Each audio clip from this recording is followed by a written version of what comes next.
Hello viewers, আসসালামু আলাইকুম। আমি আজকে ভিডিওটা করলাম অনেক দুঃখে। ফেনীর ভাষায় একটা কথা আছে, আসলে অল্প আগুনে বিড়াল মান্দার গাছে ওঠে না। গাবদার ছেসরা কে ছাড় দিবেন না। আর কোনো বন্ধুকে, কলিগকে হেলমেট মোটরসাইকেল ধার দিবেন না। আমি হেলমেট ধার দিয়েছিলাম, সে বাড়িতে গেছে ঢাকা, আসার সময় হেলমেট ফালাই আইছে ভুলে, দুজন গেছিল তারা। তো যাই হোক, হেলমেট হারাইছে, সে হেলমেটের টাকা দিবে অথবা ওই মানের হেলমেট কিনে দিবে না। সে আজকে দিচ্ছি, কালকে দিচ্ছি, দিতে দিতে আজকে 25 দিনের উপরে চলে গেছে। দফায় দফায় বৈঠক হয়, বৈঠকে সে টাকা দিবে 2000, আমি নেব না, কারণ সে গাদ্দারি করছে আমার সাথে, বেইমানি করছে।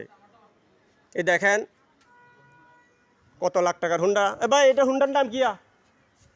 এই হুন্ডার নাম কি? দেখেন না, দামি হুন্ডা তো আমি এসব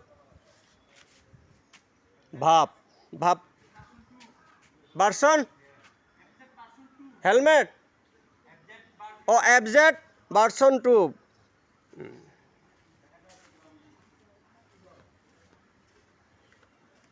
এই লোক থেকে বয়কট করবেন, এই রাব্বি হোসেন থেকে কেউ টাকা টুকা ধার দেবেন না এই শেষরাকে।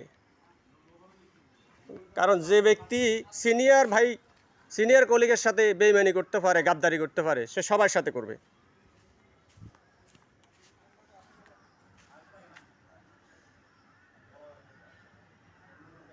জীবনে কাউকে হেলমেট মোটরসাইকেল ধার দেবেন না। আমি মোটরসাইকেল ধার দিই না, কিন্তু হেলমেট দিয়েছিলাম বন্ধু হিসাবে। সে যে এত বেইমানি, এত গাদ্দারি করবে আমি জানতাম না। এখন বন্ধুর থেকে শত্রুর তালিকায় আছি। ঢাকার ক্যাডার, ফেনীর এক নিরীহ সৎ সাদা মনের মানুষের সাথে সে বেইমানি করছে, গাদ্দারি করছে। আমি অনেকজনকে বিচার দিয়েছি, বিচারটা পাই নাই, আশা করি পেয়ে যাব।